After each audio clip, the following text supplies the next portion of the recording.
নমস্কার। কথায় কথায় কথামৃত অনুষ্ঠানের 518তম পর্বে আপনাদের স্বাগত। আপনারা এই অনুষ্ঠান দেখছেন প্রাণারাম বাংলা ইউটিউব চ্যানেলে, যেখানে সপ্তাহের প্রত্যেক দিন সম্প্রচারিত হয়ে চলেছে। এই অনুষ্ঠানটি শুরুর সময় থাকছে রাত্রি 9টা, আর এই একই চ্যানেলে প্রত্যেক সপ্তাহের শনিবার সম্প্রচারিত হয় শ্রী শ্রী মায়ের কথা। শুরুর সময় থাকে সন্ধ্যা 6টা। বর্তমান অনুষ্ঠানে শ্রী শ্রী রামকৃষ্ণ কথামৃততে আমরা গতকাল ছিলাম এবং আজকেও অবস্থান করব 22শে এপ্রিল 1886 প্রসঙ্গে, যেদিন শ্রীরামকৃষ্ণ কাশীপুর উদ্যানবাটিতে অবস্থান করছেন, রয়েছেন ভক্তবৃন্দ। আমরা গতকাল পর্যন্ত যতটা শুনেছিলাম তার মধ্যে পেয়েছিলাম যে ডাক্তার মহেন্দ্রলাল সরকার মহাশয় শ্রীরামকৃষ্ণকে দেখতে এসে বিভিন্ন প্রসঙ্গের মধ্যে কামিনী কাঞ্চন ত্যাগের কথা এসছেন এবং শ্রীরামকৃষ্ণের এই অবস্থায় তার জীবনে কাঞ্চন কামিনী কীরকম, তার সেগুলির প্রভাব, বাগানের পয়সা খরচা হচ্ছে, পরিবার রেঁধে বেড়ে দিচ্ছেন, এই রকম কিছু প্রসঙ্গ উত্থাপন করেছিলেন এবং সেইগুলির প্রেক্ষিতে শ্রীরামকৃষ্ণ নিজের অবস্থার কথা অপূর্বভাবে বলছিলেন, যার মধ্যে সমস্ত মানুষের হৃদয়ঙ্গম করবার, আস্বাদন করবার এবং শিক্ষা লাভ করবার নিশ্চিত উপাদান ছিল। গতকাল আমরা যতটা পর্যন্ত শুনেছিলাম তার পরের অংশে আজকে প্রবেশ করব শ্রী শ্রী রামকৃষ্ণ কথামৃততে, যার সূচনায় কথামৃতকার শ্রীযুক্ত মহেন্দ্রনাথ গুপ্ত বা শ্রীম বা মাস্টার মহাশয় উদ্ধৃত করেছেন, তব কথামৃতং তপ্ত জীবনং কবিভিরীড়িতং কলমশাপহং শ্রবণমঙ্গলং শ্রীমদাততং ভুবি গৃণন্তি ये ভূরিদা জনাঃ। ঠাকুর মাস্টারের সহিত কথা কহিতেছেন। কামিনী সম্বন্ধে আপনার অবস্থা বলিতেছেন। কামিনী মানে স্ত্রীলোক। কামিনী সম্বন্ধে আপনার অবস্থা বলিতেছেন, নিজের অবস্থা ঠাকুর শ্রীরামকৃষ্ণ বলছেন শ্রীরামকৃষ্ণ মাস্টারের প্রতি। এরা কামিনী কাঞ্চন না হলে চলে না বলছে, আমার যে কি অবস্থা তা জানে না। এই যে ডাক্তার সরকার আগের দিন ওই রকম একটু বক্রভাবে এই কথাগুলি বলেছিলেন, তো সেই প্রসঙ্গেই এটি আসছে। মেয়েদের গায়ে হাত লাগলে হাত আড়ষ্ট ঝনঝন করে। যদি আত্মীয়তা করে কাছে গিয়ে কথা কইতে যাই, মাঝে যেন কি একটা আড়াল থাকে, সে আড়ালের ওদিকে যাবার জো নাই। ঘরে একলা বসে আছি, এমন সময় যদি কোনো মেয়ে এসে পড়ে, তাহলে একেবারে বালকের অবস্থা হয়ে যাবে, আর সেই মেয়েকে মা বলে জ্ঞান হবে। এইসব কথা শ্রীরামকৃষ্ণ বলছেন। অপূর্ব প্রসঙ্গ। গতকালও আমরা এটি পেয়েছিলাম, অর্থাৎ এই 22শে এপ্রিলেরই প্রসঙ্গ চলছিল গতকাল, যখন যে শ্রীরামকৃষ্ণের এইরকম অবস্থা, কামিনী কাঞ্চন মেয়েদের সম্পর্কে এখানে বললেন যদি আত্মীয়তা করে কাছে গিয়ে কথা কইতে যাই। আত্মীয়তা মানে এই যে পুরুষ ভক্তদের সঙ্গেও যেরকম তিনি খুব আপনার জনের মতো করে বলেন ঈশ্বর দর্শনের কথা, ঈশ্বর লাভের কথা, সেই আস্বাদনের প্রসঙ্গ, সেই অপূর্ব সুন্দর শুদ্ধ পবিত্র অধ্যাত্ম প্রসঙ্গ, সেইটা যদি মেয়েদের সঙ্গে বলতে যান, তাহলে এই কথা বলছেন মেয়েদের সঙ্গে, কিন্তু তাতেও অসুবিধে হয়। বলছেন যদি আত্মীয়তা করে কাছে গিয়ে কথা কইতে যাই, মাঝে যেন কি একটা আড়াল থাকে।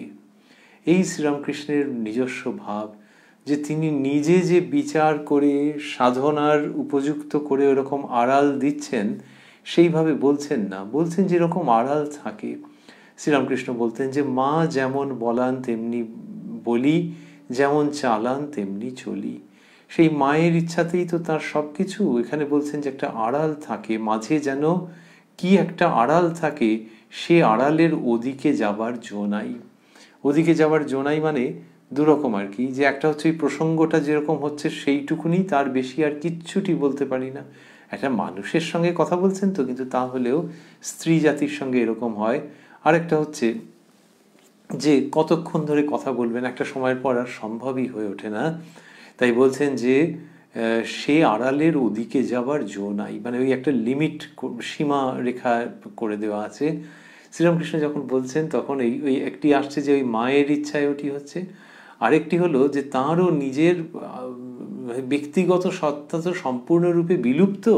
ফলে যদি বলা হয়, একজন সাধক তো এটা বলতেই পারেন যে আমি মেয়েদের সম্পর্কে এরকম সতর্কতা অবলম্বন করি, যাতে এই কঠোরতা অবলম্বন করি। শ্রীরামকৃষ্ণ বলছেন যে এরকম হয়, এরকমটা আমার জীবনে হয়, মাঝে যেন একটা কি আড়াল থাকে, এইভাবে করে তিনি উত্থাপন করছেন। কিন্তু এই তার শুদ্ধ অপাপবিদ্ধ সত্তা হওয়া সত্ত্বেও তিনি সন্ন্যাসী, তিনি পরমহংস, সেখানে কীরকম সতর্কতার ব্যবস্থাটি থাকছে সেটি উল্লেখ করছেন। সতর্কতা মানে আমরা আবারও ভাবছি যে এর দ্বারা স্ত্রী জাতি সম্পর্কে আলাদা করে কিছু বলা হচ্ছে না, কিন্তু যে পুরুষ সাধক অগ্রসর হচ্ছেন যেন তাঁরই মনের শক্তি এবং সীমাবদ্ধতার প্রসঙ্গ আসছে, এবং সেই কারণে ওই সতর্কতা। মাস্টার অবাক হইয়া ঠাকুরের বিছানার কাছে বসিয়া এই সকল কথা শুনিতেছেন। এই বিস্ময় তাঁর কাটছে না। শ্রীরামকৃষ্ণ এক মহা বিস্ময়ের অপর নাম। আমরা রয়েছি তো 22শে এপ্রিল 1886-তে, আর মাস্টারমশাই কবে শ্রীরামকৃষ্ণের কাছে উপনীত হয়েছেন? সেই 1882-র প্রথম দিকে, ফেব্রুয়ারি মার্চ মাসের দিকে। তাহলে 4টি বছর তো এর মাঝখানে হয়ে গেছে, 4 বছরের বেশি। তিনি যে রোজ গেছেন তা নয়, কিন্তু তাহলেও 4 বছর ধরে সঙ্গ লাভ করছেন, এইরকমভাবেই তো আমরা বলে থাকি। তারপরেও এই বিস্ময়। তিনি লিখছেন, মাস্টার অবাক হইয়া ঠাকুরের বিছানার কাছে বসিয়া এই সকল কথা শুনিতেছেন। এইরকমই তো হয়। এমনি লোকে বলে যে এই মানুষটার মধ্যে কোনো ডেপথ নেই। সকলেরই ডেপথ থাকে কম বেশি, কিন্তু যার মধ্যে অনন্ত অধ্যাত্ম গভীরতা, তাকে দেখে ওইটি কুল করা যায় না, শেষ হয় না, অন্ত হয় না। সেটি শ্রীরামকৃষ্ণ সম্পর্কে হচ্ছে, যে বিস্ময়ের শেষ হচ্ছে না। এই যে বিস্ময়, আমাদের বলা হচ্ছে কি, যে কোনো শিক্ষার মধ্যে এই বিস্ময়টা হচ্ছে একটা প্রধান উপকরণ। যে একটা বাচ্চা ছেলে বা মেয়ে বিস্মিত হয়ে ভাবছে হিমালয় অত উঁচু, ওই রকম পাহাড়, আর ওই রকম সব, সেখানে চূড়ায় বরফ পড়ে থাকে, এই বিস্ময়। সেইখান থেকে যাত্রা শুরু। যিনি পদার্থবিজ্ঞান পড়ছেন, যিনি অর্থনীতি পড়ছেন, যিনি সাহিত্য পড়ছেন, কোথাও না কোথাও একটা বিস্ময় মানুষকে টানে। অনেক সময় বলা হয় a teachers duty is to create interest. এই যে ইন্টারেস্ট, আগ্রহ, এটা বিস্ময়ের সঙ্গে তো জড়িত হয়ে রয়েছে, যে আগ্রহ, আচ্ছা তাই নাকি, কি ব্যাপার।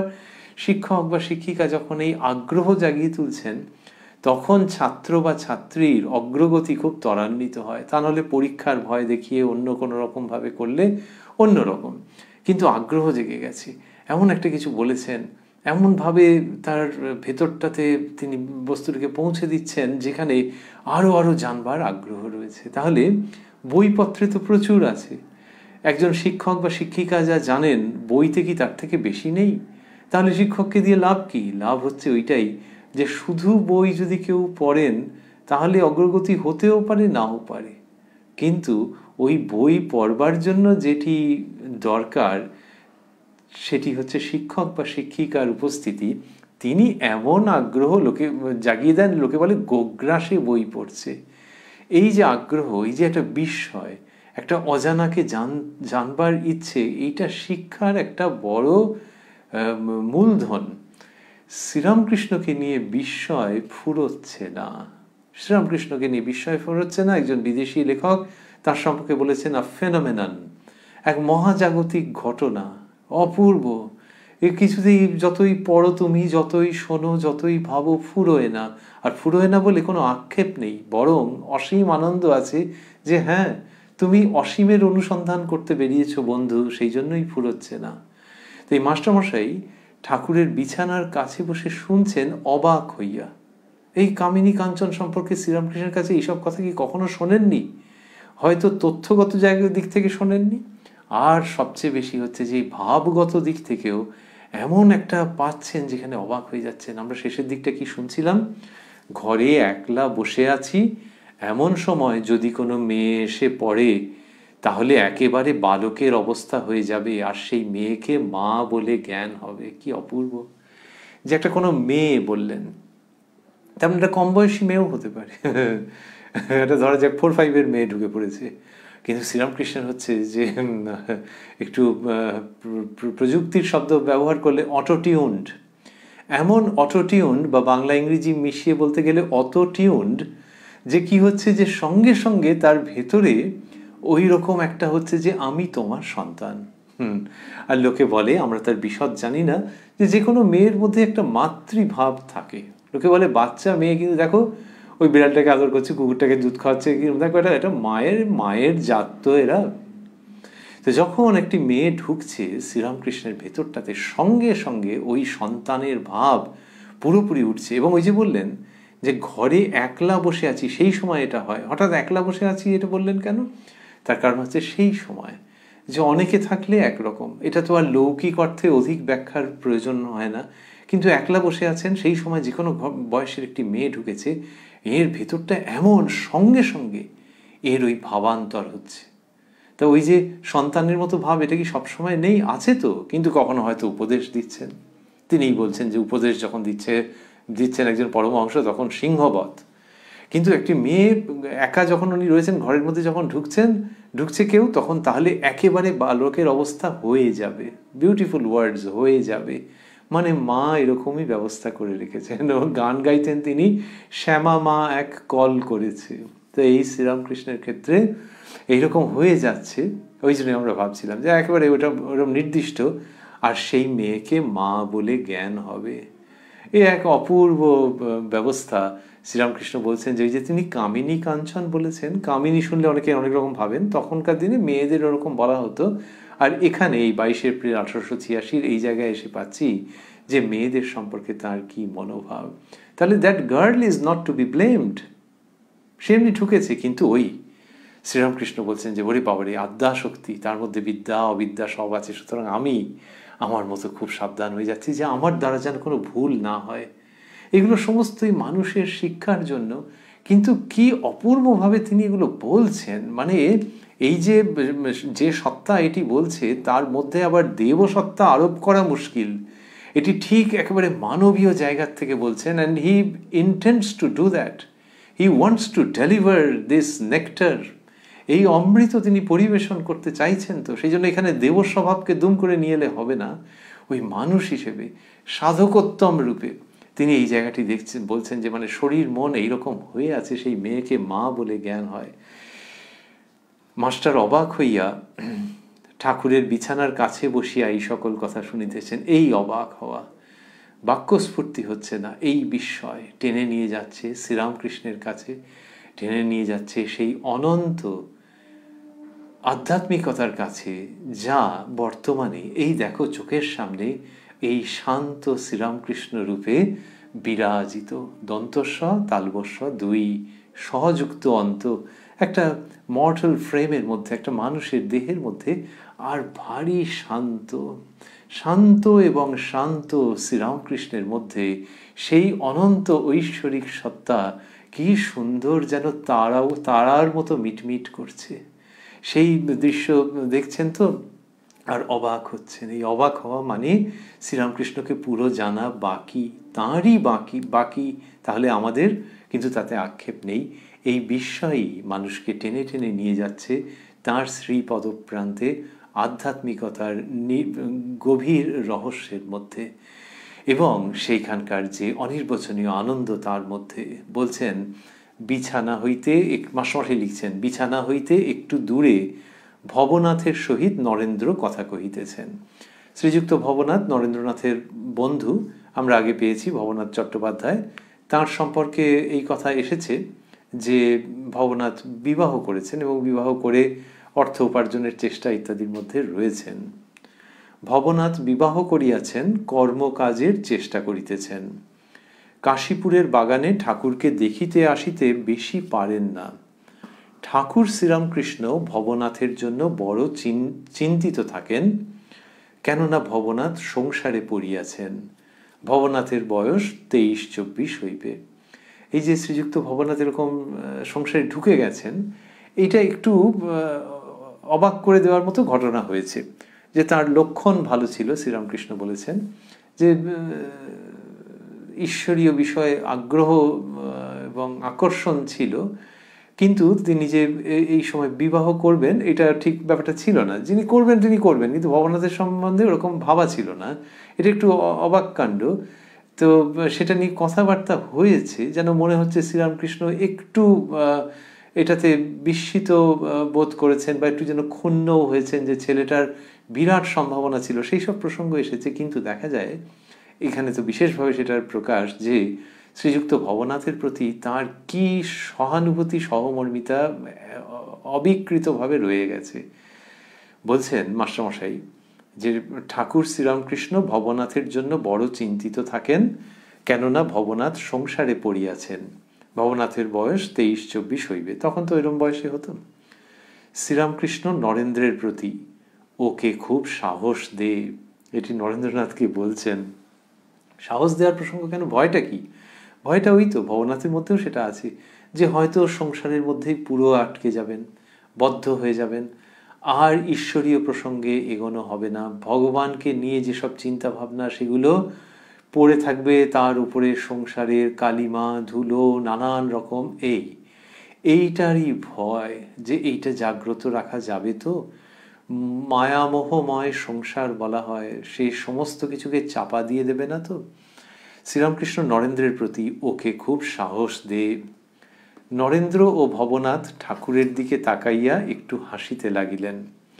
ঠাকুর ইশারা করিয়া আবার ভবনাথকে বলিতেছেন, তার মানে পুরোটা বলে উঠতে পারছেন না, গলার কষ্ট তো, ইশারা করে বোঝাচ্ছেন। মাস্টারমশাই সেটি লিখছেন, খুব বীর পুরুষ হবি, ঘোমটা দিয়ে কান্নাতে ভুলিস নে। শিকনি ফেলতে ফেলতে কান্না। নরেন্দ্র, ভবনাথ ও মাস্টারের হাস্য যে ও কাঁদার ফলে যে তোদের মতো ছেলেদের কি অবস্থা হয় যখন তারা চোখের জল ফেলে। তা বলছেন খুব বীর পুরুষ হবি। বীর পুরুষ হবি মানে অন্য কাউকে ওকে মারতে উদ্যত হবেন তা নয়, কিন্তু নিজের মনের দুর্বলতা সেইটার কাছে যেন হার স্বীকার না করেন। আর বিয়ে টিয়ে করেছো তো, দাঁড়াও না, কত অভিজ্ঞতা। ঘোমটা দিয়ে কান্নাতে ভুলিস নে। তো ঘোমটা দিয়ে কাঁদছে, তাকে আবার বোঝাতে টোঝাতে গেল, গিয়ে টিয়ে যা। তো এটি কিন্তু সকলের জন্য এরকমভাবে বলছেন না, কিন্তু ওই যে ভবনাথ যার মধ্যে এরকম সম্ভাবনা দেখেছিলেন, এবং ভবনাথও বিবাহের পর তো শ্রীরামকৃষ্ণের কাছে নিশ্চয়ই প্রকাশ করছেন যে তার এই দুটো রকমের জীবনকে মেলাতে অসুবিধে হচ্ছে, সেই জন্য তাকে এটি বিশেষভাবে বলা, ঘোমটা দিয়ে কান্নাতে ভুলিস নে। শিকনি ফেলতে ফেলতে কান্না মানে কাঁদছে আর করে মাঝে মাঝে নাক টেনে নিচ্ছে, এরকম আর কি, যে চোখের জলে নাকের জলে, আর ওই চোখের যে জল সে তো নাকের দিকে চলে আসে। এই সব নিয়ে টিয়ে ঠাকুরের যে ওই রকম যখন অবস্থা, আর তুই গিয়ে খুব সান্ত্বনা দিতে লাগলি, আর তুই ওই চক্রের মধ্যে পড়ে গেলি, তাহলে সব কান্নাই কি বৃথা? না, সব নয়, তবে কিছু কিছু তো, সেই জন্যই সাবধান করা হচ্ছে। তো নরেন্দ্র, ভবনাথ ও মাস্টারের হাস্য। নরেন্দ্র অবিবাহিত, ভবনাথ সদ্য বিবাহিত, আর মাস্টারমশাই অনেক দিনের সংসারী, তিনজনই হেসে ফেলেছেন। শ্রীরামকৃষ্ণের পক্ষেই সম্ভব এইরকম রোগ ও জর্জর অবস্থায় আসলে সংসারে জর্জরিত মানুষকে তিনি উদ্ধার করছেন। তাদের সংসার জীবনকে একেবারে বিপর্যস্ত করে দিচ্ছেন না, কিন্তু ওই সংসারের বন্ধন যাতে তাদের অধ্যাত্ম সম্ভাবনাকে বিনষ্ট করতে না পারে, সেই জন্যে মরমী প্রযত্ন করে চলেছেন। বলছেন শ্রীযুক্ত ভবনাথকে, ভগবানেতে মন ঠিক রাখবি, যে বীর পুরুষ সে রমণীর সঙ্গে থাকে, না করে রমণ, পরিবারের সঙ্গে কেবল ঈশ্বরীয় কথা কবি। এই শব্দগুলিকে মাস্টারমশাই স্থূলাক্ষরে দিয়েছেন, পরিবারের সঙ্গে কেবল ঈশ্বরীয় কথা কবি। এই যে বললেন যে ভগবানেতে মন ঠিক রাখবি, যে বীর পুরুষ সে রমণীর সঙ্গে থাকে, না করে রমণ, এ তো তাঁর জীবনে এইটা দৃষ্টান্ত দেখতে পাওয়া যায়।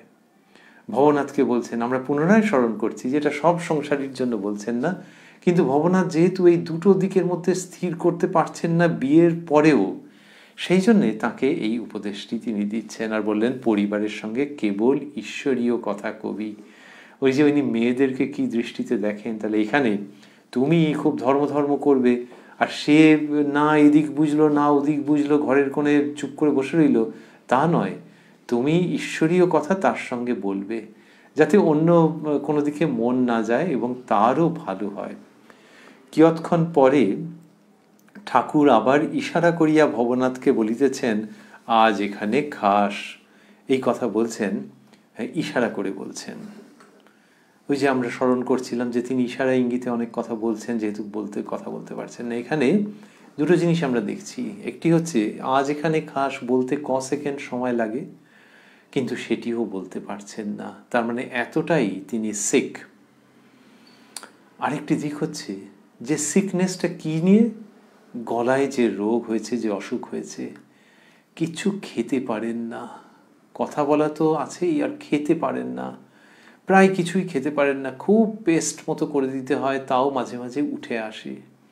সেই রকম যার অবস্থা, তিনি শ্রীযুক্ত ভবনাথকে বলছেন যে আজ এখানে খাস। কি অপূর্ব! অন্যত্র তিনি বলেছেন যে তোরা কি মনে করিস আমি এক মুখে খাই, আমি লক্ষ মুখে খাই।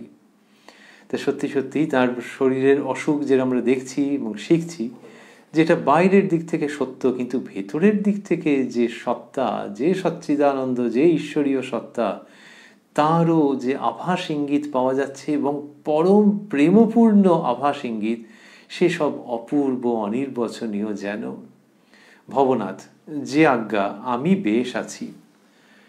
সুরেন্দ্র আসিয়া বসিয়াছেন। বৈশাখ মাস। ভক্তেরা ঠাকুরকে সন্ধ্যার পর প্রত্যহ মালা আনিয়া দেন, এটি আমরা আগেও দেখেছি। সেই মালাগুলি ঠাকুর এক একটি করিয়া গলায় ধারণ করেন। সুরেন্দ্র নিঃশব্দে বসিয়া আছেন। ঠাকুর প্রসন্ন হইয়া তাহাকে 2 গাছি মালা দিলেন। সুরেন্দ্র ঠাকুরকে প্রণাম করিয়া সেই মালা মস্তকে ধারণ করিয়া গলায় পরিলেন। আরও কিছু কিছু ভক্তকে ঠাকুর এইরকম মালা দিয়েছেন, প্রসাদী মালা দিয়েছেন, আমরা পূর্ব পর্বে পেয়েছি। সকলেই চুপ করিয়া বসিয়া আছেন ও ঠাকুরকে দেখিতেছেন। এইবার সুরেন্দ্র ঠাকুরকে প্রণাম করিয়া দণ্ডায়মান হইলেন, তিনি বিদায় গ্রহণ করিবেন। যাইবার সময় ভবনাথকে ডাকিয়া বলিলেন, খসখসের পর্দা টাঙিয়ে দিও, বড় গ্রীষ্ম পড়িয়াছে। ঠাকুরের উপরের হলঘর দিনের বেলায় বড় গরম হয়, তাই সুরেন্দ্র খসখসের পর্দা করিয়া আনিয়াছেন। এই পর্যন্ত হলো। তারপরে ওই 22 এপ্রিলের প্রসঙ্গই চলছে, একটু যেন দৃশ্যান্তর হচ্ছে। যেন মাস্টারমশাই লিখছেন, কাশীপুরের বাগান, ঠাকুর শ্রীরামকৃষ্ণ উপরের হলঘরে বসিয়া আছেন। তাই দৃশ্যান্তর বলতে সময়টা আলাদা, আর উপস্থিত যারা রয়েছেন সেই তারা আগের মতো নন, এদিক ওদিক আছে। লিখছেন যে ঠাকুর শ্রীরামকৃষ্ণ উপরের হলঘরে বসিয়া আছেন, সম্মুখে হীরানন্দ মাস্টার, আরও 2-1টি ভক্ত, আর হীরানন্দের সঙ্গে 2 জন বন্ধু আসিয়াছেন।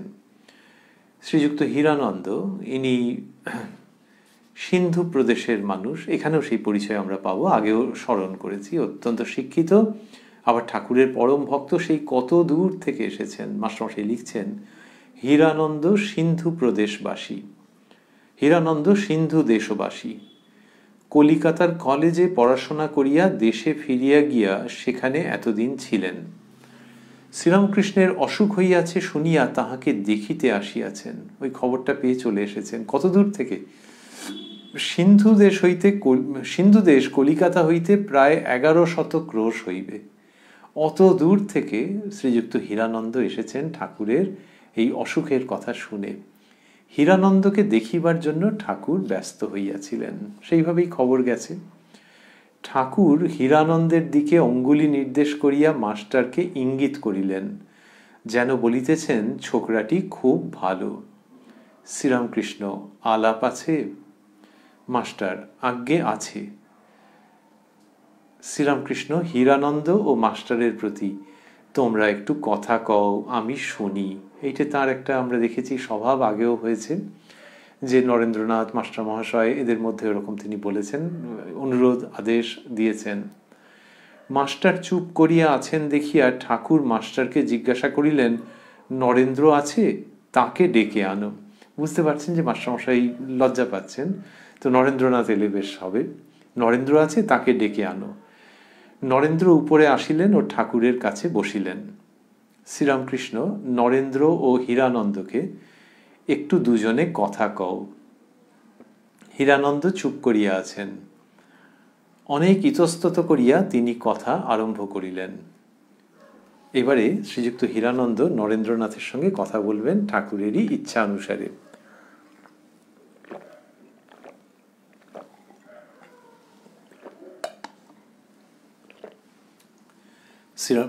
মাস্টারমশাই লিখছেন যে হীরানন্দ চুপ করিয়া আছেন, অনেক ইতস্তত করিয়া তিনি কথা আরম্ভ করিলেন। তারপর বলছেন, হীরানন্দ নরেন্দ্রের প্রতি, আচ্ছা ভক্তের দুঃখ কেন? হীরানন্দের কথাগুলি যেন মধুর ন্যায় মিষ্ট। কথাগুলি যাহারা শুনিলেন তাহারা বুঝিতে পারিলেন যে এর হৃদয় প্রেমপূর্ণ। বলেছেন যে ভক্তের দুঃখ কেন, এই জায়গাটা তিনি বলেছেন এবং খুব প্রেমের সঙ্গে উচ্চারিত। এর উত্তরে নরেন্দ্রনাথ যা বলবেন তার মধ্যে কামানের গর্জন প্রায় শোনা যাবে। মাস্টারমশাই লিখছেন, Narendra, the scheme of the universe is devilish, I could have created a better world. উনি মাস্টারমশাই তর্জমা করে দিয়েছেন, এ জগতের বন্দোবস্ত দেখে বোধ হয় যে শয়তানে করেছে, আমি এর চেয়ে ভালো জগৎ সৃষ্টি করতে পারতাম। এই যে হীরানন্দ বলছেন ভক্তের দুঃখ কেন, এইটাতে নরেন্দ্রনাথের এরকম তীব্র প্রতিক্রিয়া কেন?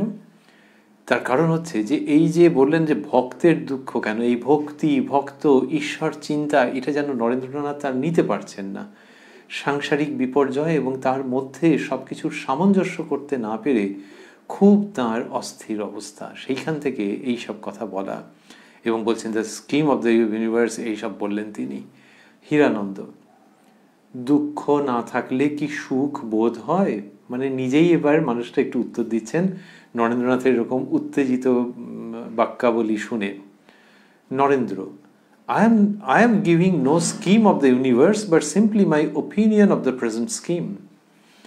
বলছেন যে মাস্টারমশাই তর্জমা করেছেন যে জগৎ কি উপাদানে সৃষ্টি করতে হবে আমি তা বলছি না, আমি বলছি যে বন্দোবস্ত সামনে দেখছি সে বন্দোবস্ত ভালো নয়। তো এই যে দুঃখ না থাকলে কি সুখ বোধ হয়, যে যেন দুঃখ আর সুখ দুটো মিলেই তৈরি করতে হবে। কে বলেছে, কে এরকমভাবে সুখ করতে বলেছে? কিন্তু এই স্কিমটা আমি মোটেও সুবিধের বুঝছি না, নরেন্দ্রনাথের এই উক্তি। তারপরে বলছেন, তবে একটা বিশ্বাস করলে সব চুকে যায়। Our only refuge is in pantheism, সবই ঈশ্বর, এই বিশ্বাস হলেই চুকে যায়। আমি সব করছি। বললেন যে সবই ঈশ্বর, এই বিশ্বাসটা হলে সব চুকে যাচ্ছে। আমি সব করছি, যে এরকম যেন সবটাই ঈশ্বর, এইটা বিশ্বাস করলে সব চুকে যায়। এই আমি সব করছি মানে এটা অদ্বৈতের দিক থেকে ঠিক বলছেন না, বলছেন যে সবই ঈশ্বরময়, সুতরাং আমার ইচ্ছে বলে আলাদা করে কিছু নেই, ঈশ্বরেরই ইচ্ছে এইভাবে হচ্ছে। প্যানথেইজমের কথা বললেন, মানে বহু দেব দেবী আছেন। আর বলছেন যে এই একটা বিশ্বাস করলে সব চুকে যায়, এর মানে হচ্ছে যে এই শর্টকাটটা নিয়ে নিলেই চুকে যায়। ভেতরের ভাব হচ্ছে যে এই শর্টকাট আমি নিতে চাইছি না। এটা যখন বলেছেন তখন শ্রীযুক্ত হীরানন্দ বলছেন, ও কথা বলা সোজা, ও কথা বলা সোজা। যে এই প্যানথেইজমের প্রসঙ্গ দিয়ে নরেন্দ্রনাথ যেটি বললেন, সেখানে হীরানন্দ বলছেন ও কথা বলা সোজা। তার মানে এটা সাধন সাপেক্ষ, এটা বলতে চাইছেন।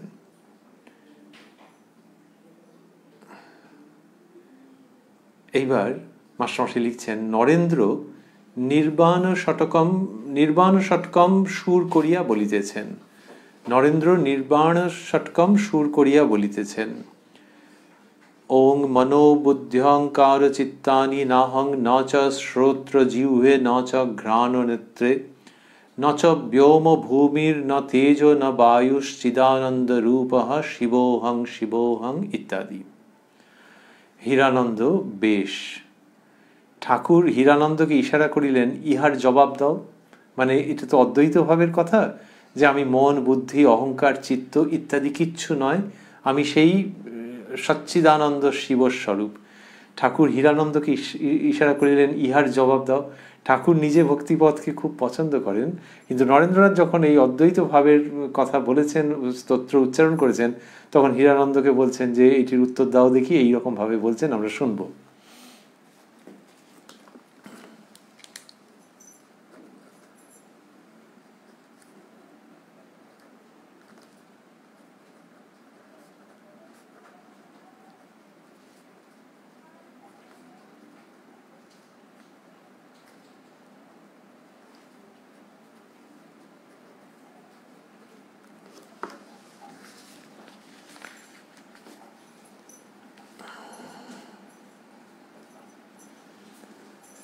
হীরানন্দ, এক কোণ থেকে ঘর দেখাও যা, ঘরের মাঝখানে দাঁড়িয়ে ঘর দেখাও তা।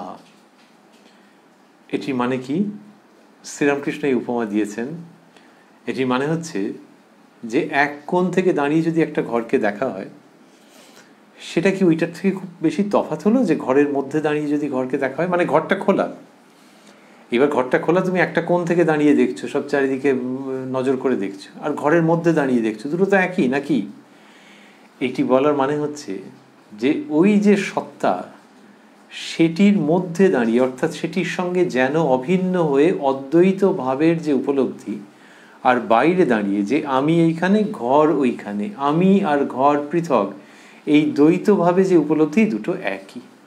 এটি এই উপমাটি দিচ্ছেন, বলে বলছেন, হে ঈশ্বর, আমি তোমার দাস, তাতেও ঈশ্বরানুভব হয়, আর সেই আমি সোহম, তাতেও ঈশ্বরানুভব। একটি দ্বার দিয়েও ঘরে যাওয়া যায়, আর নানা দ্বার দিয়েও ঘরে যাওয়া যায়। বলছেন যে আমি তোমার দাস, তাতেও ঈশ্বরানুভব হয়, আর সেই আমি সোহম, তাতেও ঈশ্বরানুভব। এরকম বললেন, বলে বলছেন যে হীরানন্দ এটা ব্যাখ্যা করছেন যে ওই সোহমের মধ্য দিয়েও ঈশ্বরানুভব। আচ্ছা, সোহমের মধ্যে দিয়েও তো সেই অদ্বৈত চৈতন্যের অনুভব, তাহলে সেটি কি ঈশ্বরানুভব বলছেন কেন? বলছেন এই জন্যই যে শ্রীরামকৃষ্ণ তো বলেন যে ব্রহ্ম আর কালী অভেদ, তোমরা যাকে ব্রহ্ম বলো, আমি তাকেই কালী বলে কই। সেই জন্যই সোহম, তাতেও ঈশ্বরানুভব। এটি হীরানন্দ শ্রীযুক্ত হীরানন্দ বললেন, আর বললেন একটি দ্বার দিয়েও ঘরে যাওয়া যায়, আর নানা দ্বার দিয়েও ঘরে যাওয়া যায়। ওই অনেক ঈশ্বরের বিভিন্ন নাম, সুতরাং সেই সবগুলো দিয়েই সেই ঘরের মধ্যে উপনীত হওয়া যায়, এবং ঘরের ভেতরে থেকে দেখাও যায়, বাইরে থেকে দেখাও তাই। কি সুন্দর সমস্ত প্রসঙ্গ চলছে। এইবার বলছেন যে মাস্টারমশাই লিখছেন, সকলে চুপ করিয়া আছেন। হীরানন্দ নরেন্দ্রকে বলিলেন, একটু গান বলুন। এই যে ওর সঙ্গে বিচার হচ্ছে, তো যুক্তি পাল্টা যুক্তি, কিন্তু কি অপূর্ব সৌহার্দ্য। আসলে সবটাই তো একটা অধ্যাত্ম ভাবমণ্ডিত পরিবেশে হচ্ছে। এখানে বলছেন যে হীরানন্দ নরেন্দ্রকে বলিলেন, একটু গান বলুন, মানে আরেকটু সুর সহযোগে কিছু করতে অনুরোধ করছেন। আর নরেন্দ্রনাথের ওরকম অপূর্ব কণ্ঠস্বর, তো সেইখানে এটি বলেছেন। এইবার মাস্টারমশাই লিখছেন, নরেন্দ্র সুর করিয়া কৌপিন পঞ্চকম গাইতেছেন। বেদান্ত বাক্যেষু সদা রমন্ত, ভিক্ষান্ন মাত্রেণ চ তুষ্টিমন্তঃ, অশোকমন্তঃ কর্ণে চরন্তঃ, কৌপিনবন্তঃ খলু ভাগ্যবন্তঃ। মূলং তরোঃ কেবলম আশ্রয়ন্তঃ, পানিদ্বয়ং ভোক্তুমামন্ত্রয়ন্তঃ, কণ্ঠামিব শ্রীমপি কুৎসয়ন্তঃ, কৌপিনবন্তঃ খলু ভাগ্যবন্তঃ। स्वानंदभावे परितुष्टिमन्तः, सुशांत सर्वेन्द्रियवृत्तिमन्तः, अहर्निशं ब्रह्मणि ये रमन्तः, कौपिनबन्तः खलु भाग्यवन्तः। ঠাকুর যেই শুনিলেন অহর্নিশং ব্রহ্মণি ইয়ে রমন্তঃ, অমনি আস্তে আস্তে বলিতেছেন আহা, আর ইশারা করিয়া দেখাইতেছেন এইটি যোগীর লক্ষণ। যে অহর্নিশ যিনি ব্রহ্মভাবেই পরিভ্রমণ করেন, সেইখানেই অবস্থান করেন, তিনিই ভাগ্যবন্ত, এই রকম যে বলা হচ্ছে, সেটি ঠাকুর যখন শুনছেন তখন আস্তে আস্তে বলছেন আহা, আর ইশারা করে দেখাচ্ছেন এইটি যোগীর লক্ষণ। কি অপূর্বভাবে তিনি এই সমস্ত রসাস্বাদন করছেন। মাস্টারমশাই লিখছেন, নরেন্দ্র কৌপিন পঞ্চকম শেষ করিতেছেন, দেহাদি ভাবং পরিবর্তয়ন্তঃ স্বাত্মানম আত্মান্যবলোকয়ন্তঃ নান্তং ন মধ্যং ন বহি স্মরন্তঃ কৌপিনবন্তঃ খলু ভাগ্যবন্তঃ ব্রহ্মাক্ষরং পাবনমুচ্চরন্তো ব্রহ্মাহম স্মৃতি বিভাবয়ন্তঃ भिक्षाशीनो दिक्षु परिभ्रमन्तः কৌপিনবন্তঃ খলু ভাগ্যবন্তঃ। এগুলি হলো। এবারে নরেন্দ্রনাথ তো যখন গান করছেন, স্তব স্তুতি করছেন, তখন পরপর চলছে।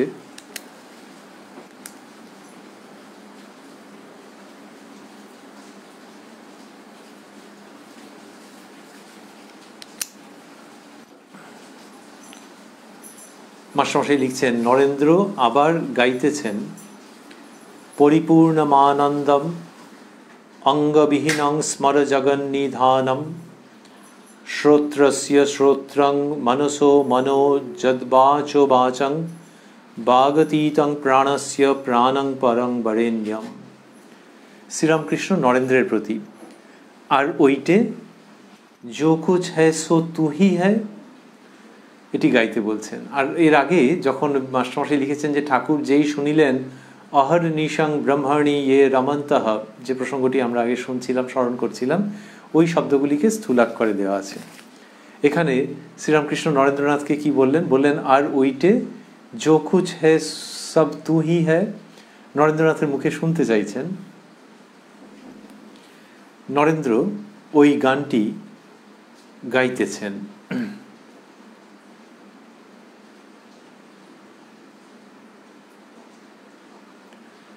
तुझसे हमने दिल को लगाया, जो कुछ है सब तू ही है, एक तुझको अपना पाया, यो कुछ है सब तू ही है।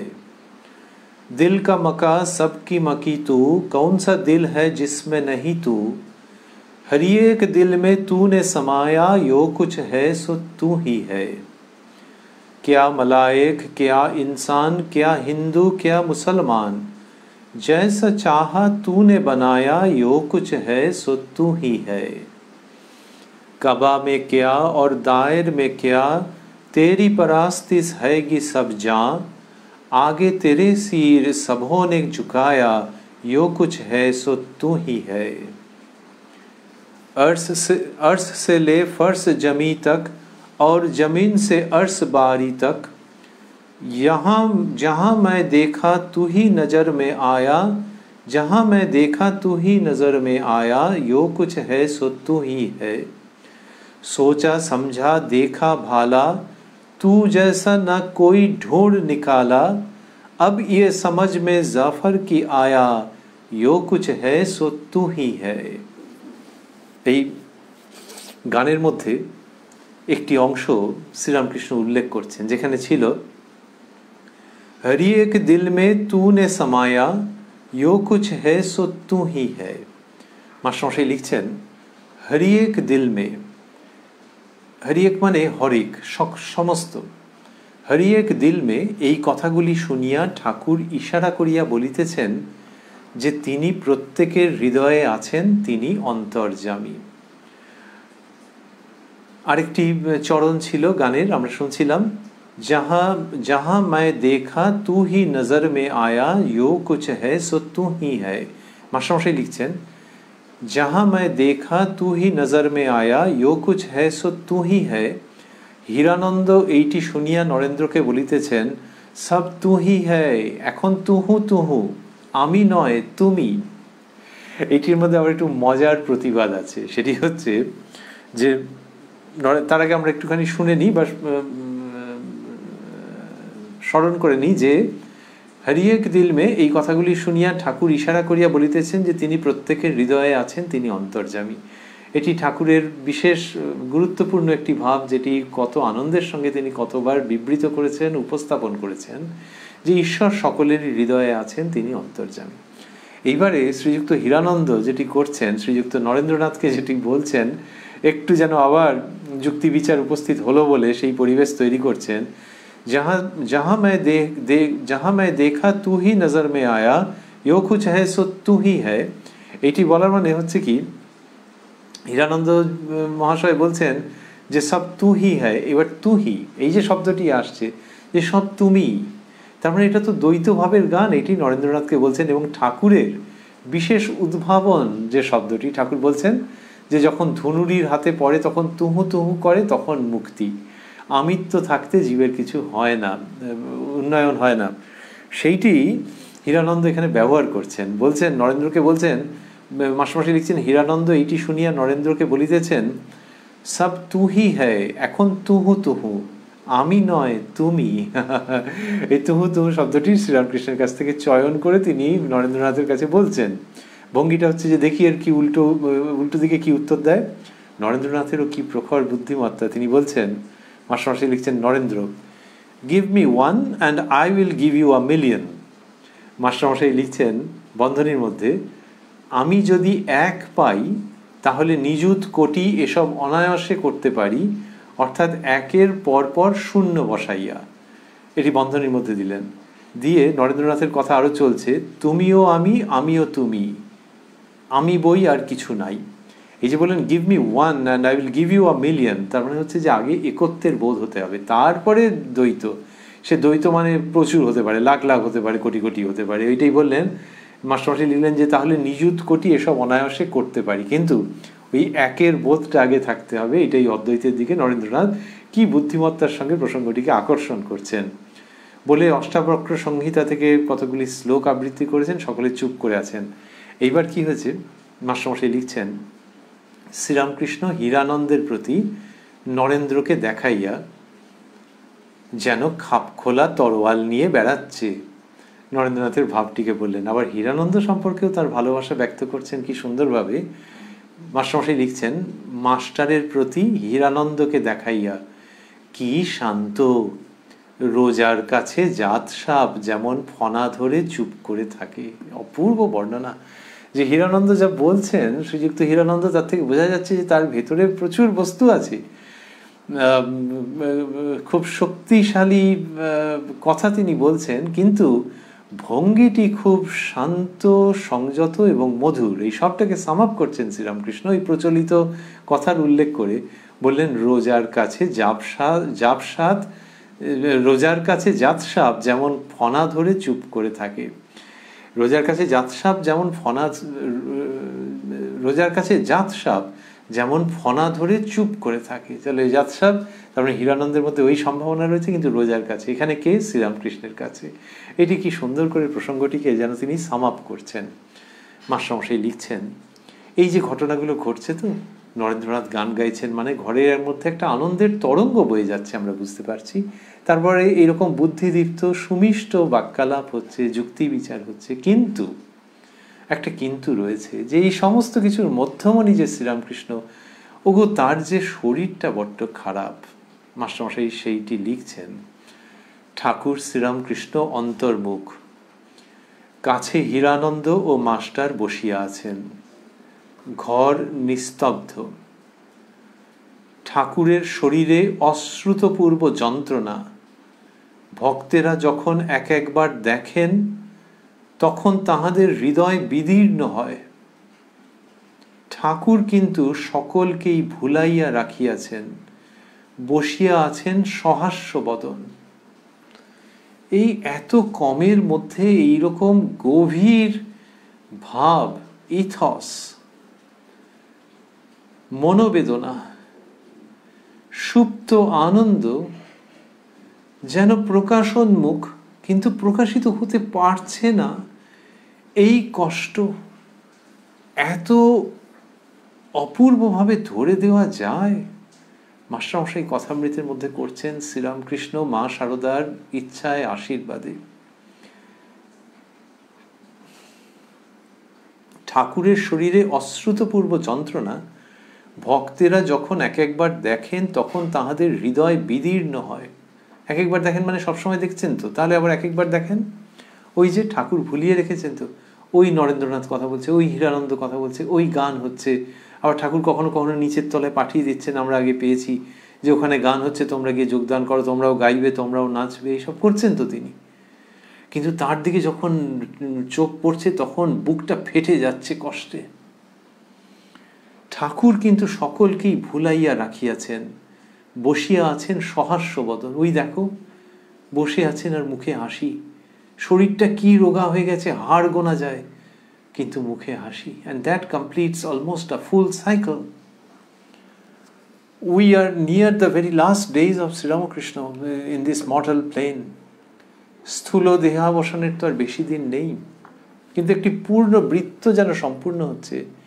এই 1886-তে যখন বলছেন যে, এই 22 এপ্রিল 1886-তে যখন বলছেন যে বসিয়া আছেন সহাস্য বদন, মাস্টারমশাই যখন প্রথম শ্রীরামকৃষ্ণকে দর্শন করলেন দক্ষিণেশ্বরে, তখন দেখলেন যে ঠাকুর সহাস্য বদনে হরিকথা কহিতেছেন। আর আজকে এই শেষের দিকেও দেখছেন সহাস্য বদন।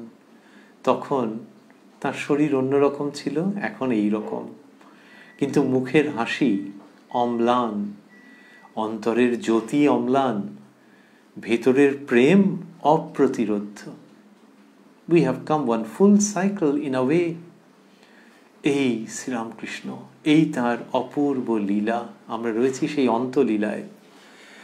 ভক্তেরা ফুল ও মালা আনিয়া দিয়াছেন, ঠাকুরের হৃদয় মধ্যে নারায়ণ তাহারই বুঝি পূজা করিতেছেন।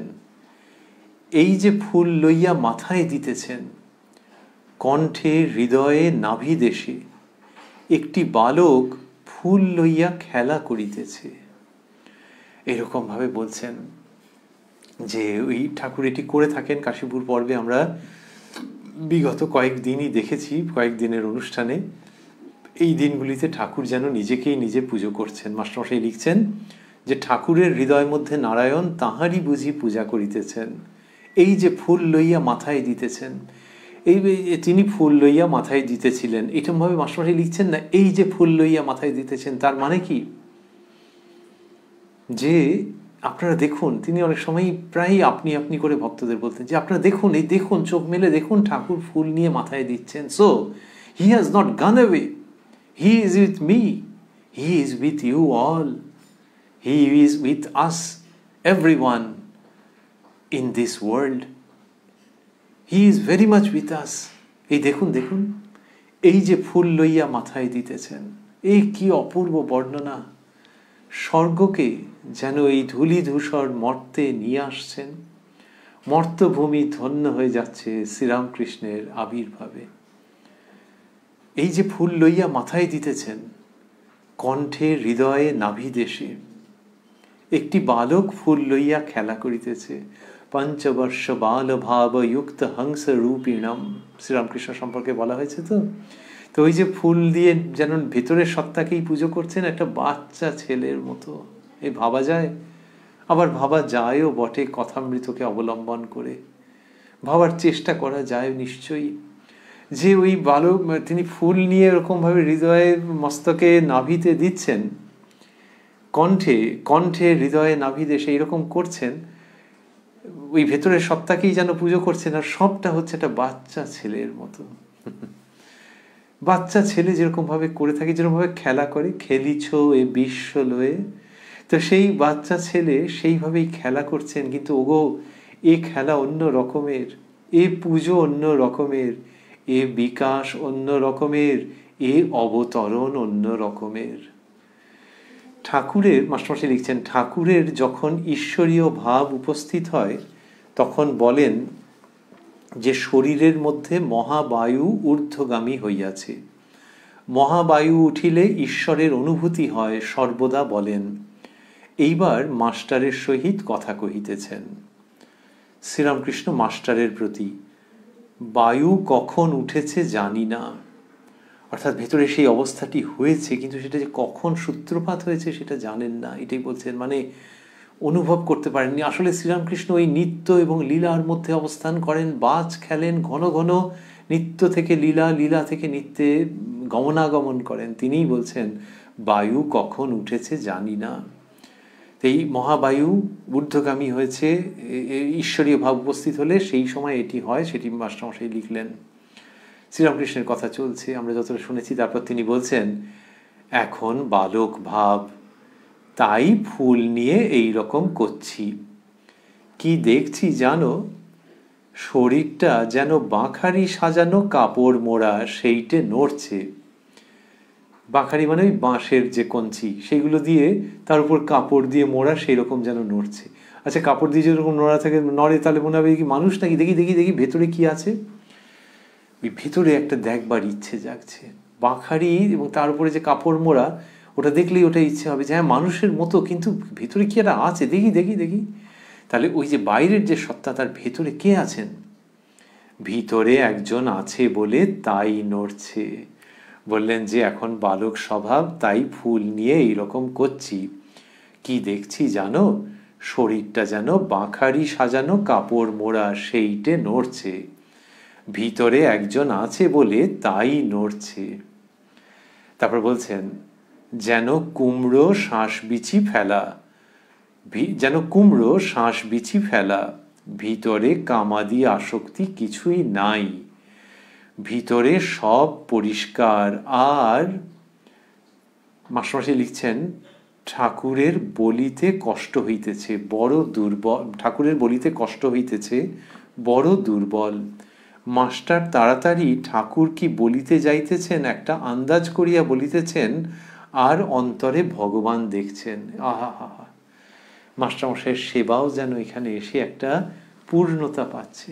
যে শ্রীরামকৃষ্ণ যা বলে উঠতে পারছেন না, মাস্টারমশাই সেইটিকে বলবার প্রয়াস করছেন। ঠাকুর আরেকটু সংশোধন করে দেবেন, সম্পাদনা করে দেবেন, কিন্তু ওই ভেতরের কষ্ট যে বলছেন তো আমাদেরই কল্যাণের জন্য, কিন্তু বলতে পারছেন না।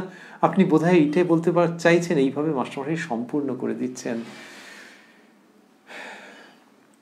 ঠাকুর বললেন যেন কুমড়ো শ্বাস বিচি ফেলা, যেগুলো ভেতরে কিচ্ছু নেই, ভিতরে কামাদি আসক্তি কিছুই নাই, তার মানে কোনো বীজ নাই, ভিতরে সব পরিষ্কার। বীজ নাই মানে যে ওখান থেকে আরো নতুন কিছু উৎপন্ন হবে, নতুন সংস্কার, এইরকম আর কিছু নেই, কোনো সমস্যা, সেগুলো সমস্ত নেই।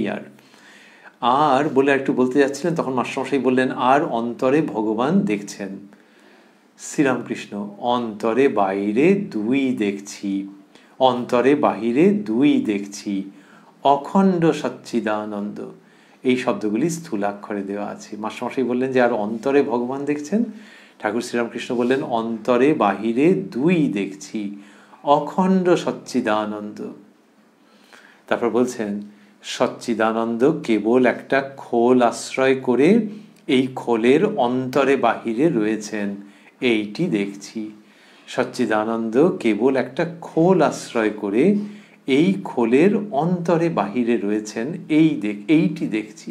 তার মানে এটা একেবারে অদ্বৈত ভাবনা, সেইটা শ্রীরামকৃষ্ণের উপলব্ধি হচ্ছে। তিনি দ্বৈত অদ্বৈত, ওই যে আমরা স্মরণ করছিলাম যে লীলা নিত্যের মধ্যে গমনাগমন করেন অনায়াসে, তো এখানে সেই পূর্ণ অদ্বৈত ভাবের কথা বলছেন যে অন্তরে বাহিরে দুই দেখছি, অখণ্ড সচ্চিদানন্দ। সচ্চিদানন্দ কেবল একটা খোল আশ্রয় করে। তার এই যে নাম রূপাত্মক জগৎ, সেটি সেই সচ্চিদানন্দ থেকে কি করে উৎপন্ন হলো, এইসব তত্ত্ব আছে। তো শ্রীরামকৃষ্ণ তার মতো বলছেন যে একটা খোল আশ্রয় করে এই খোলের অন্তরে বাহিরে রয়েছেন, মানে এই দেহটা, এইটি দেখছি। তাহলে এই দেহের মধ্যেও তিনি, বাইরেও তিনি। মাস্টারমশাই লিখছেন মাস্টার ও হীরানন্দ এই ব্রহ্ম দর্শন কথা শুনিতেছেন। কিয়ৎক্ষণ পরে ঠাকুর তাহাদের দিকে দৃষ্টি করিয়া কথা কহিতেছেন। শ্রীরামকৃষ্ণ মাস্টার ও হীরানন্দের প্রতি তোমাদের সব আত্মীয় বোধ হয়, কেউ পর বোধ হয় না।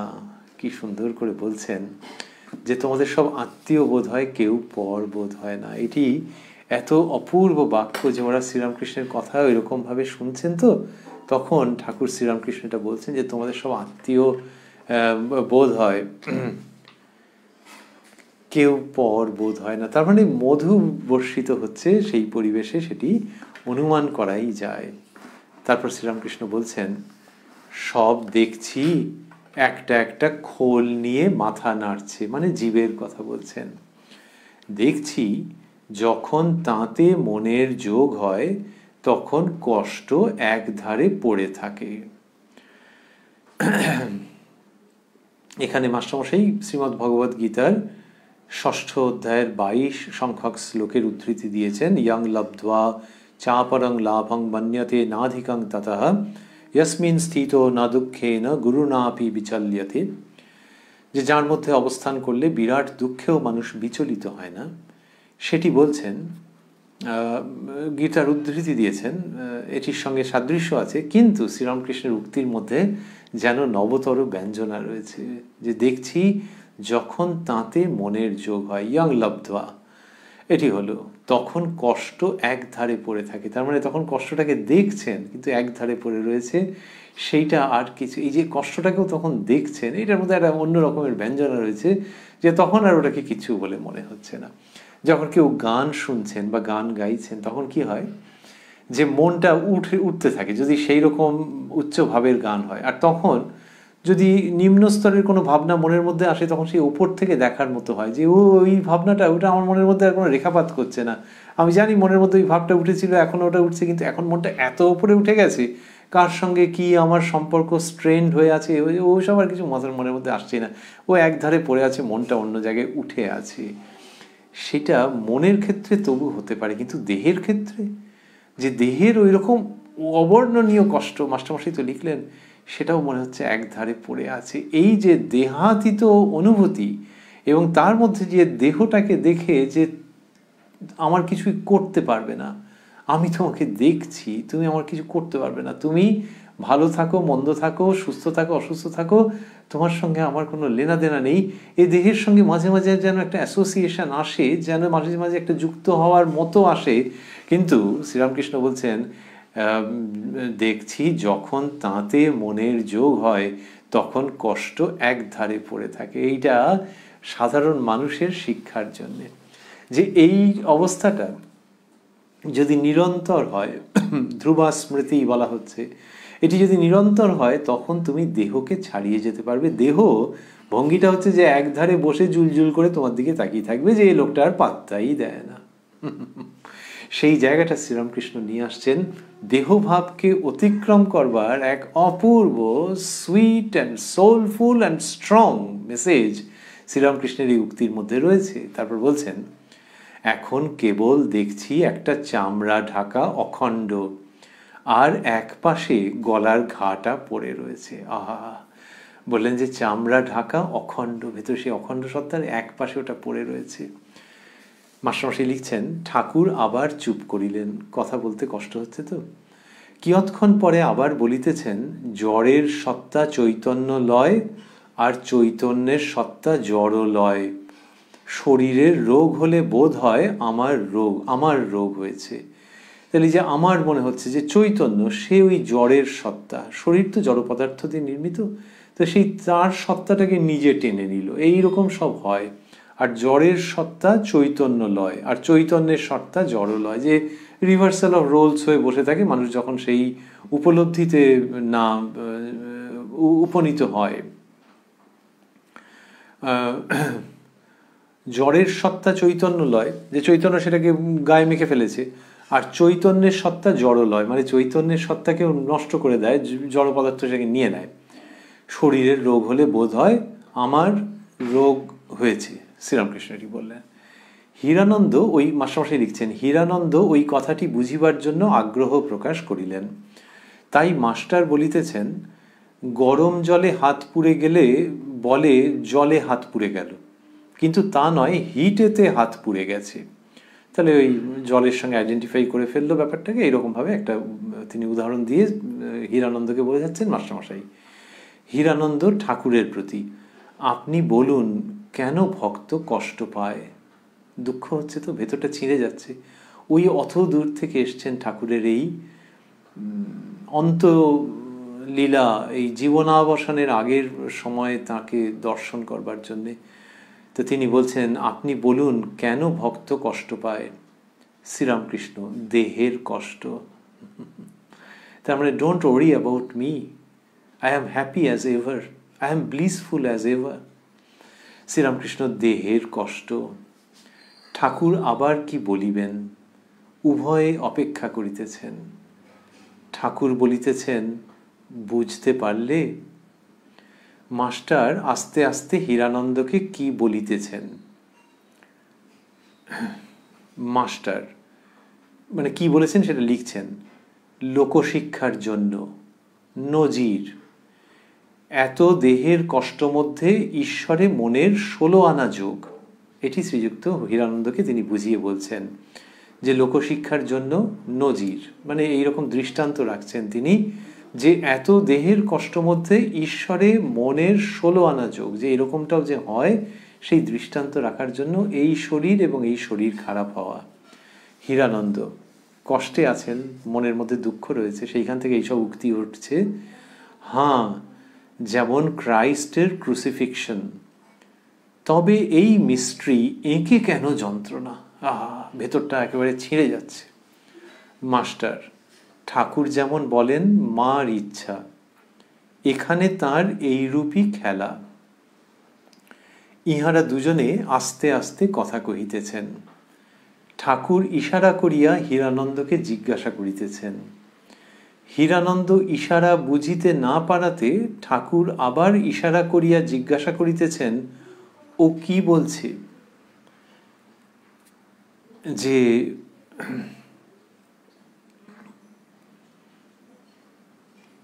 হীরানন্দ বুঝতে পারলেন কিনা। হীরানন্দ, ইনি লোকশিক্ষার কথা বলছেন। শ্রীরামকৃষ্ণ, ও কথা অনুমানের বই তো নয়। এই যে মাস্টারমশাই ঠাকুরকে যখন জিজ্ঞেস করেছেন না যে দেহের কষ্ট ঠাকুর বলেছেন, আবার তারপর বলেছেন বুঝতে পারলে, তখন মাস্টারমশাই বলেছেন লোকশিক্ষার জন্য।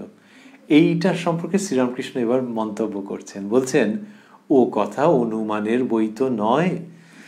কেন এরকম বললেন? সত্যি সত্যি তো লোকশিক্ষা হচ্ছে, কিন্তু ওই তার ভাব যে আমি লোককে শিক্ষা দিচ্ছি, এই প্রসঙ্গটা তিনি খুব একটা আনতে চান না। তাই বললেন যে ওটা তো অনুমানে বলছে, ও কথা আবার ভুল যে তাও বললেন না, বলছেন ও কথা অনুমানের বই তো নয়। মাস্টার ও হীরানন্দের প্রতি, এবার দুজনের প্রতি বিশেষভাবে বলছেন, অবস্থা বদলাচ্ছে, মনে করিছি চৈতন্য হোক সকলকে বলবো না, কলিতে পাপ বেশি, সেই সব পাপ এসে পড়ে। নিজের মানব সত্তাটাকে নিয়ে এসে এমন একটা প্রলেপ দিচ্ছেন যাতে ওই ঈশ্বরীয় সত্তার ঔজ্জ্বল্য আলাদাভাবে প্রকাশ না পায়। এটা শ্রীরামকৃষ্ণের অপূর্ব ভাব। আমরা আগে অনেকবার দেখেছি, কেউ যখন বলেছেন আপনি সেই, আপনার কাছে প্রার্থনা করলেই হবে, এই ধরনের কথা হলেই শ্রীরামকৃষ্ণ বলেছেন মা সব জানে। এখানে সেই রকম যে ও কথা অনুমানের বই তো নয়, লোকশিক্ষার কথা। তারপর বললেন অবস্থা বদলাচ্ছে, মনে করেছি চৈতন্য হোক সকলকে বলবো না। 1 জানুয়ারি বলেছেন 1886-তে, এই ঘটনার মাস 4 আগে। তা এখন বলছেন যে ওইটা সকলকে বলবো না, কলিতে পাপ বেশি, সেই সব পাপ এসে পড়ে। মানে লোকের ভার নিতে হয় তো, তাই যে লোকশিক্ষা যে আমি দিচ্ছি ওরকমভাবে ভেবো না, এই সব শরীর খারাপ টারাপ ভাবছি আর বলবো না, এইসব চৈতন্য হওয়ার কথা। কিন্তু তিনি তো সবসময় চৈতন্যের আশীর্বাদ করছেন, কিন্তু এখানে ওই তিনি লোকশিক্ষা দিচ্ছেন এই প্রসঙ্গটা আসাতে বলছেন এর মধ্যে শ্রীরামকৃষ্ণের নিজস্ব হস্তাক্ষর রয়েছে এই মনোভাবের মধ্যে। মাস্টার হীরানন্দের প্রতি, সময় না দেখে বলবেন না, যার চৈতন্য হবার সময় হবে তাকে বলবেন। বললেন যে সময় না দেখে বলবেন না, যার চৈতন্য হবার সময় হবে তাকে বলবেন। এটি মাস্টারমশাই কি করলেন যে হীরানন্দকে এটা বললেন যে ঠাকুর যে বললেন যে চৈতন্য হোক, এটা বলবো না, মানে যার হয়েছে সময় তাকে বলবেন। এটি বোঝাচ্ছেন যে ঠাকুর একেবারে বন্ধ করে দেবেন তা নয়। ওই যে বললেন যে সকলকে বলবো না ঠাকুর বলেছেন, সেইটি ইনি এখানে মাস্টারমশাই ব্যাখ্যা করে বললেন।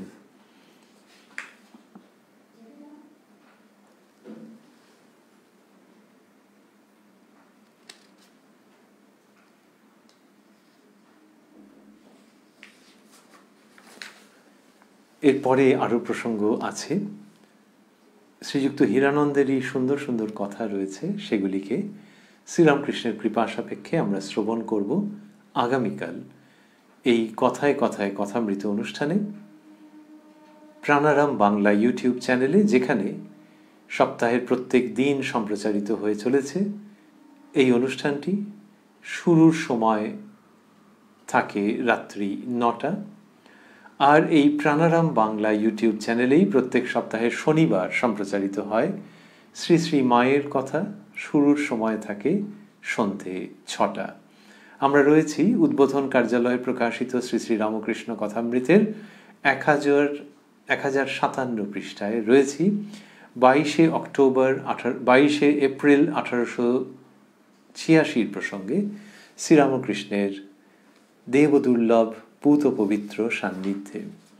আজকের প্রসঙ্গ আমরা যেখানে শুরু করেছিলাম সেখানে পেয়েছিলাম যে শ্রীরামকৃষ্ণ মেয়েদের সম্পর্কে তার মনোভাব ব্যক্ত করেছিলেন, যে সেখানে তিনি কতটা সতর্ক থাকেন, মানে তার মধ্যে ওই রকম ভাব হয়। শ্রীযুক্ত ভবনাথ তিনি বিবাহ করেছেন এবং কিভাবে সংসার জীবন যাপন করবেন সেইখানে শ্রীরামকৃষ্ণ তাকে অভয় প্রদান করলেন। শ্রীযুক্ত সুরেন্দ্রনাথকে নিজে যে মালা ধারণ করেছিলেন গলায়, সেই মালা প্রসাদী মালা প্রদান করলেন। এরপরে আমরা দেখলাম যে শ্রীযুক্ত হীরানন্দের সঙ্গে প্রসঙ্গ হচ্ছে। হীরানন্দ এবং নরেন্দ্রনাথ এরা দুজনে মিলে কথা বলছেন এবং কথা প্রত্যুত্তরে কথা, এইসব যুক্তি বিচার হচ্ছে। তারপরে তারপরে নরেন্দ্রনাথ গান করলেন। তার আগে নির্বাণ ষটকম সুর করে বলেছেন, তারপরে গান করেছেন। সেই গানের কথা শুনে শ্রীরামকৃষ্ণ বিশেষ আনন্দ প্রকাশ করেছেন এবং ইশারা করেও ভাব ব্যক্ত করেছেন। হীরানন্দের কাছে নরেন্দ্রনাথের প্রশংসা করলেন এবং মাস্টারমশাইকে আবার হীরানন্দের সম্পর্কে বললেন। ঠাকুর বলছেন যে তার ভেতরে সেই ঈশ্বরীয় ভাব উপস্থিত হয়েছে এবং তিনি দেখছেন যে অন্তরে বাহিরে দুই দেখছেন অখণ্ড সচ্চিদানন্দ। সচ্চিদানন্দ কেবল একটা খোল আশ্রয় করে এই খোলের অন্তরে বাহিরে রয়েছেন, এইটি দেখছি, এটি বললেন শ্রীরামকৃষ্ণ। মাস্টার মশাই ও হীরানন্দের প্রতি বললেন যে তোমাদের সব আত্মীয় বোধ হয়, কেউ পর বোধ হয় না। নিজের শরীরটি সম্পর্কে বলছেন যে যেন একটা সবাইকে দেখছি একটা খোল নিয়ে মাথা নাড়ছে, সমস্ত মানুষকে এরকম ভাবে দেখছেন। আর দেখছেন যে যখন ঈশ্বরে সেই সত্তায় মনের যোগ হয় তখন কষ্ট একধারে পড়ে থাকে। এটি বলছেন তো শ্রীরামকৃষ্ণ। বলতে বলতে বললেন যে এখন কেবল দেখছি একটা চামড়া ঢাকা অখণ্ড, আর এক পাশে গলার ঘাটা পড়ে রয়েছে। হীরানন্দের সঙ্গে আরো কিছু কথা হলো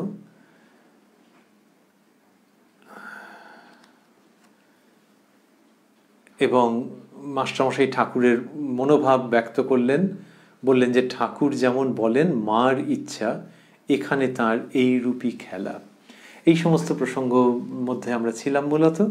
আর শেষ করতে করতে ভাবছি যে ওই দুজনের দিকে তাকিয়েছে, বললেন শ্রীরামকৃষ্ণ, মাস্টারমশাই লিখছেন যে শ্রীরামকৃষ্ণ মাস্টার ও হীরানন্দের প্রতি তোমাদের সব আত্মীয় বোধ হয়, কেউ পর বোধ হয় না। এই কাশীপুর পর্বের মধ্য থেকে এই দুটি বাক্য আমাদের কাছে বিশেষভাবে উঠে আসছে। ভগবান শ্রীরামকৃষ্ণ যিনি দেহের ওই অসুখ নিয়ে কাশীপুরে বিরাজ করছেন, সেই তিনি এত একটা দুঃখের আবহের মধ্যে আনন্দকে যে জাগ্রত রেখেছেন ভাস্বর রূপে, সেটি যেন একটি প্রতীক। এই মায়া মোহ দুঃখ অশান্তিপূর্ণ সংসারের মধ্যে অধ্যাত্ম ভাব জেগে থাকার প্রতীক। সমস্ত সংসারের যে অন্ধকার, তার মধ্যে আলোকোজ্জ্বল আধ্যাত্মিকতা, সেটি দেখতে পাওয়া যাচ্ছে কাশীপুরে। বিষাদাচ্ছন্ন পরিবেশ, তার মধ্যে ভগবান শ্রীরামকৃষ্ণের রূপে। আর সেই তিনি যেটি বলছেন তার আর আমরা বিশদ ব্যাখ্যায় যাব না, নিষ্প্রয়োজন।